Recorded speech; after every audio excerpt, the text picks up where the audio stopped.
Hello, everyone. Hello, everyone. I hope everyone is having a great night. Due to this week's chapter being so short and only 14 slides, I decided to go ahead and just record the lecture. That way, we all get 2 weeks off before we're to return here on the 24th for our normal class meeting time. Check your schedules. Next week is thanks spring break, so that means we have 2 full weeks. So what I'm going to do is quickly run through these 14 slides. I'm not going to spend a lot of time. I'm going to have a very quick discussion with you. Kind of tell you what the things to kind of pay attention to. And obviously, as social media becomes more and more a part of our lives, the legislation and law around it is going to get more and more complex. Mark my words, in the coming years, we're going to see more and more regulation on social media. In fact, some countries in Europe now, I think, ban certain age groups. So, like, I don't think you're allowed to be on social media to like 15. And this is some in some Western countries as well, or Western Europe, which we would consider kind of modern and similar to us. Now, obviously, here in America, I don't see that happening anytime soon, but you never know. So that being said, let's go ahead and share the screen and let's get started here. Let's knock this out.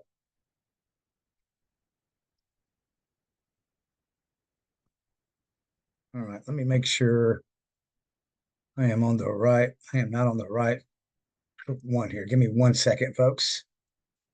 I've got too many screens open. Let's see here. All right, here we go. All right, chapter 30, social media and the law. So as far as the basic definition of social media, again, I don't want to insult anybody. I know all of you guys are youngsters and you're probably all incredibly savvy on social media, operating multiple accounts, and really know how to navigate that world and know what that's all about. But that being said, let's go with the mundane definitions. Social media describes online technologies where groups of people interact while sharing information, videos, pictures, and messages of a personal or commercial nature. Now, obviously, business uses every day as well. Like I have LinkedIn accounts for my companies. And what I'm going to try to keep away from here is personal social media in this lecture, because if we go down like personal social media, I mean, that just opens up a Pandora's box of conversations, concerns, and questions. But let's just try to keep it in kind of the business, the B2B or the business world here. And obviously, social media today includes a whole array of various locations and platforms to interact on. Won't go through those names. So, privacy in social media, employer access and monitoring. Employees have the right to monitor social media use on their networks to prevent liability from improper employee use, unlawful acts such as harassment behavior, trade secrets, intellectual property, fraud, and other criminal activity, false advertising, hurting company name or image. A number of state laws restrict employer monitoring returning employees to provide social media passwords of personal accounts. For my digital marketing company, we do social media, although we're not good at it. I don't mind saying that. It's like, from a B2B world, we're probably pretty good. But like what you guys would maybe consider savvy social media, you might not think so. For starters, we really only use LinkedIn because our target market and our business, the industry we work in really is only found there. So that makes it kind of somewhat unique. But like if you've got a job and you're posting social media for a client or for a customer or for your job that you work at, obviously you can't, if you work at Coke, publish the trade secrets and the Coke recipe, right? If you work at BMW, you can't, you know, uh, talk about how you harass your employees and call names, and or you can't, provide false advertising like this BMW can travel back in time, so on and so forth. And obviously you can't commit fraud or other criminal activity. And every employer that hires individuals to provide their social media for them, they obviously have a right to review it and to make sure it aligns with their values and what their messaging and what they want, how they want their company to be perceived. Concerted activity, the National Labor Relations Act, Section 7, employers' actions monitoring or disciplining employees' social media use may run afoul of federal law. This is a complicated subject here, but it doesn't really say anything else about that. So I wouldn't be too worried about seeing any of this on the test or anything. The concerted activity is federal protected speech of employees related to wages, hours, and working conditions, employer violations subject to fines by the National Labor Relations Board, and civil penalties. Social media in employment decisions. Now, this is big. Because information on the public's on a public social media site has no expectation of privacy, employers are free to use it in making employment decisions. Just like when you're in public, there's these people on YouTube that I've talked to you guys about this before that do First Amendment audits, and they'll go to like banks and county courthouses and police stations and just sit on the in the public easement, meaning on the public sidewalk, and film. And you would be shocked how many people think that they don't have a right to do that. You have to ask permission before you film my face. It's kind of asinine to think that people are not aware, but in public and social media, although it's a digital world, it's considered public. You have no expectation of privacy, meaning somebody can basically walk around you 10 feet away from you and basically film you. I mean, borderline harassment, that could be a different thing. But every time you go into the bank, every time you go into a convenience store, every time you go to Walmart or a clothing store or half the places in the city limits of Greenville, you're on camera. And so they have every right to do that. But again, on social media, it's just like the physical world in that sense. Employers can go check you out on social media before they hire you, after they've hired you, and make decisions on you as an employee. Some states have restrictions, but they don't here in South Carolina. Today, almost all employers check publicly available social media sites of prospective employees in making hiring and promotion decisions. Allow me to read example 30.1 to illustrate this a little better. When Inc. is seeking a new a new sales manager and compares one applicant's resume provided to their firm as part of his application to information provided by the same applicant in his LinkedIn social media site profile. When the information does not correspond, Win Inc. decides not to hire the applicant.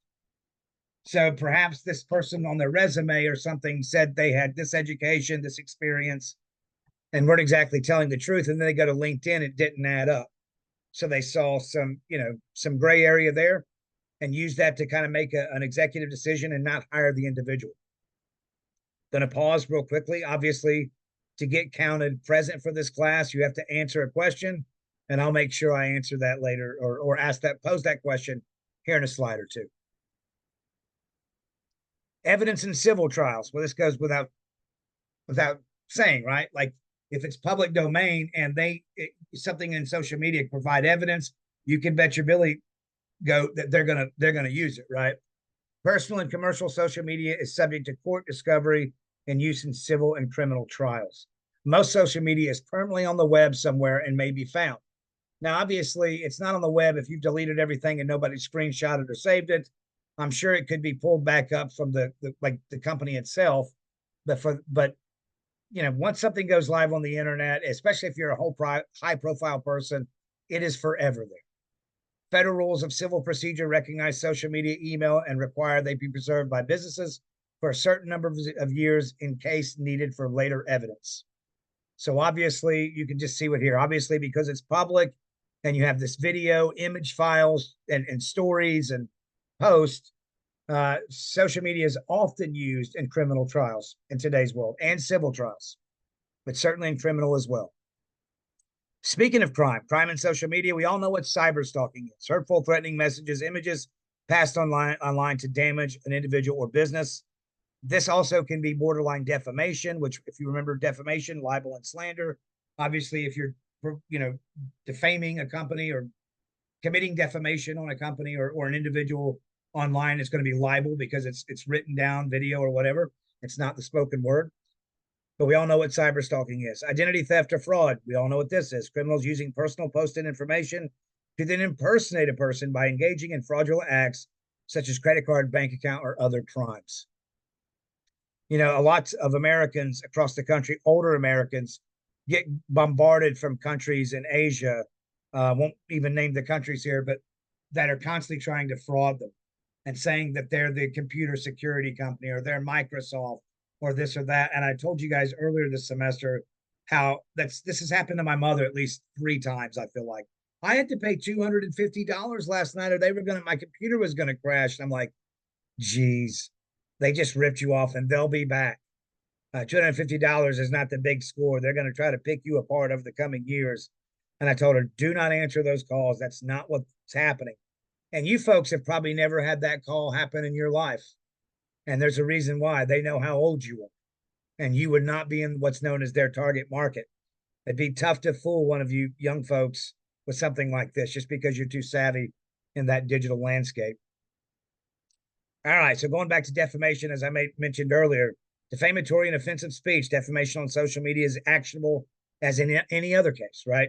Due to social media's wide range, damages of defamatory speech may be large. So I've actually read about some trials recently where an individual was, had committed defamation. The company had won the case, but it was for a huge amounts of money. And I was like, why is it for so much money? How could that be? And as I go undercover it, I realized that the effect on social media had gotten so viral and so big that damage was expansive. And the company was, even though they'd won that case, they were still in kind of a risky spot that it had done so much damage. Let me read example 30.3 here. A user posts a review of a hotel on a popular social media site. The review gives the hotel a very poor grade and states that our hotel room had roaches, a dirty sink, and blood on the carpet. That statement is one of fact, not opinion, and subject to defamation claim. It is not true. So let me read that one more time. The statement is one of fact, not opinion, and subject to a defamation claim. It is not true. So if it's true, there is no defamation. And if you go into your hotel room and you can take a picture of blood on the carpet, and nasty sinks, and dirty this and dirty that, there's no defamation happening. But if it's not, you could be sued for the obvious reason. You can definitely hurt a hotel's reputation. And if that hotel's got a big social media following and a lot of people, providing reviews and seeing that, I mean, how do they even equate how much money that would be? I really don't know. But we're going to see these cases have bigger and bigger price tags on them as we go forward, where people live more and more in the digital world and marketing. Like, I work in digital marketing, traditional marketing of phone book ads and billboards and boots on the ground type strategies. Those things are almost all but gone. Everything's, competing in this digital environment, and the digital environment has the net of the world. You're not just, advertising in your local city or your corner of the town. Something goes on the internet, essentially the world can see it. So it has a lot more room to not be seen at all because such a big volume, but at the same time, it's got a chance of being seen by gazillions of people. And if something, if you're spreading something bad and something goes viral, you can really harm a company. So some of these other things are going to just make sense on their face, but let's go through them. Intellectual property infringement includes violating trademarks, trade dress, copyrights, protected patterns, and patents. Username squatting, registering a social media name of another with intent to deceive or defraud. Let's read example 30.4. Tony La Russa, a well-known baseball manager, discovered that an unknown user had registered the name Tony La Russa on Twitter and began posting derogatory messages about the baseball team La Russa was managing. Presumably, this user was trying to force La Russa to pay the user for the name. So obviously, criminal intent from the start. I don't know what people think. You think that's actually going to work? But anyway, criminal intent from the start. Obviously, that individual is going to face criminal charges. Impersonating existing companies to deceive or defraud. Let's read this example. Nine West Shoes is a well-known woman's shoe brand. A fake Nine West Shoes group page was created on Facebook by a user known as Nine West Shoes. The site solicited women for model auditions and requested submission of photographs and contact information. The women responding to this solicitation believed that they were responding to a reputable business, when in fact an imposter was getting the information for his own purposes. Well, I mean, I don't know what they're alluding to for his own purposes, but I know all of us have probably an idea in our head, which is kind of weird that they put that in the book to suggest such a nefarious and kind of disgusting act. But clearly this individual was wanting to get some images. Anyway, so that's an example of impersonating existing companies.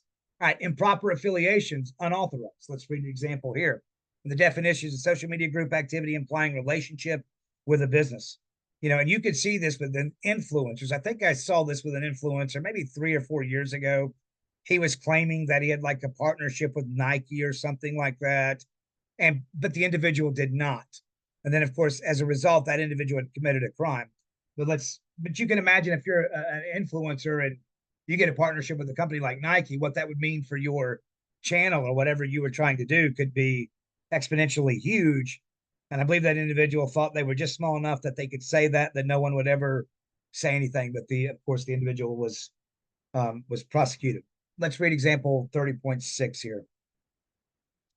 An unknown user created a username and profile on Snapchat called LoboSnaps and featured the athletics logo of the University of New Mexico, Lobos. The implication was that this site was a fan club of the Lobos athletic teams. However, when the site began to post illicit photos, the University of New Mexico sued to have the site taken down by the host. I don't know what they mean by illicit photos, but again, this book has really taken us to some places here. But this is really kind of what social media is like, taking it from an old person like me. And I'm not ancient, but I'm certainly not as young as you folks. To me, social media does seem like a lot of smut and a lot of filth and a lot of kind of, like there's a famous saying by William Tecumseh Sherman, who was the general for the Northern Army in the American Civil War, who said, "Bad news gets halfway around the world before good news gets its boots on in the morning." So it seems like the things that surface on social media are the kind of bad things, that the clickbait headlines, the clickbait photos, the gossip, the kind of smut. Not saying that's what it all is, but sometimes that just kind of seems that all of social media has a crust or a layer that you have to get through of kind of smut to get to the value that you can get with social media, like staying in contact with family and friends, and seeing images of your cousin's Greek visit or African safari that you couldn't wait to see, or something of that nature. All right, moving on. Deceptive advertisement, that's no different than in that you can't put up a billboard saying you've got an elixir that cures cancer. You can't deceive people to buy your product. Social media is subject to the same federal and state laws and regulation by the Federal Trade Commission, the FTC. Remember our chapter on administrative law? FTC is an example of one of those bodies. Cyber squatting, setting up in bad faith a web page or social media site to impersonate or deceive a person thinking they are dealing with the brand company. This also happened to my mother, which I think I told you guys about recently, that her Bank of America login page had been like spoofed, and she thought it looked weird, but you put your username and password in it. And then, of course, what did the individual do that spoofed that? Well, they capture that information, immediately try to log into my mother's account and steal as much money as they could. Outlawed by the Federal Anti-Cyber Squatting Consumer Act of 1999. So again, none of you were probably alive in 1999, but the internet of what you think of today was not like that in 1999. You're like 6 people in your block out of a block of 100 people had the internet, and it's on something called dial-up, which you had to use your like landline phone. And if you were on the internet, no one could call in. And if you were on the internet and somebody picked up another phone in your room, it kicked you off the internet. So, and it just didn't have the same amount of stuff. Like the websites, there were very few. There was no such thing as Google search engines or YouTube. You had to know the directive address of the site you wanted to go to. And it was not interactive at all. In fact, it was like a digital business card. It really couldn't do much. But anyway, so point of saying that is I think we're going to see, as time goes, more and more updated laws and regulations, that govern the internet, govern social media. That being said, let me read example 30.7. Rose Enterprises decide to appoint 25 employees as brand ambassadors of their new product, giving the employees the product to wear for free. Employees are also encouraged to share information and pictures on social media about the product. Under FTC rules, each time an employee posts information touting that product, the employee must disclose that they are an employee of the company producing the product. So that would be an example of like any type of, you can't say you're something you're not, if that makes sense. All right, let's go to the question of the lecture. Email this to me and I will count you present. Do you have a favorite sport? Do you like sports? And if you have a favorite sport, what is it? So if you just don't like sports, you can say I don't like sports. If you like sports, you can say love sports and the Bulls are my favorite team. Whatever. All right. I think this is our last one or two slides here. Emerging issues in social media, which are these are no longer emerging. This slide is dated, and again, I'm assuming we're going to get a new book here soon, and this chapter in particular is going to have a lot of updates. But credit checks. Facebook in 2015 received a patent enabling credit checks by social media, which is so you can have accounts with them, paying accounts, and they maybe they want to give credit and things of that nature. I'm not sure what's behind that, but that's my best guess. I don't see a lot of that happening in social media yet. Maybe there is, and if you guys you know of something, send that in an email, and I'll give you extra credit. Credit checks are subject to Equal Credit Opportunity Act of 1974. ECOA prohibits discrimination on a number of factors. Many states now ban credit checks as part of employment decisions. One of the reason that credit checks got a bad name is because kind of racist, ignorant white people back in the day would use this to discriminate against, folks of non-European heritage, to try to bar them from getting a job there. And they thought that, this will keep it white. And, if we do credit checks, this group may not have good credit, whatever.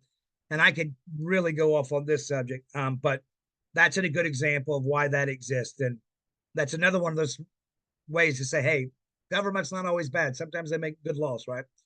Security law disclosures regulations are increasing, bringing social media into certain securities and financial disclosure rules. So this is complicated. We're kind of talking about the SEC here, but so I'm not going to get into this much, but just keep that in mind, that simple definition. Don't see you getting any questions on that.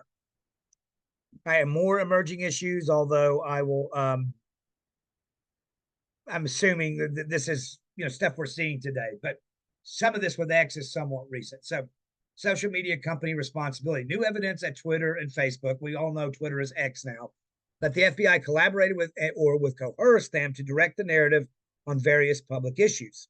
Social media firms are being called on to take responsibility for policing their sites against false and malicious postings, while others are being called to respect free and open dialogue by others. For example, community notes on Twitter, on X, sorry. So here's the reason. So Elon Musk, when he bought Twitter, claimed that it wasn't freedom of speech, that you could only hear the left side, and anybody that was conservative was taken off Twitter, silenced, and their voice, they were kicked out of the town square, as he liked to say. So he bought it and claimed that now it's, it has freedom for everybody. And he introduced something called community notes. So if somebody's like putting up something that's misinformation, it's going to check that and show people the full story. So at the very least, to me, that improvement alone is kind of critical.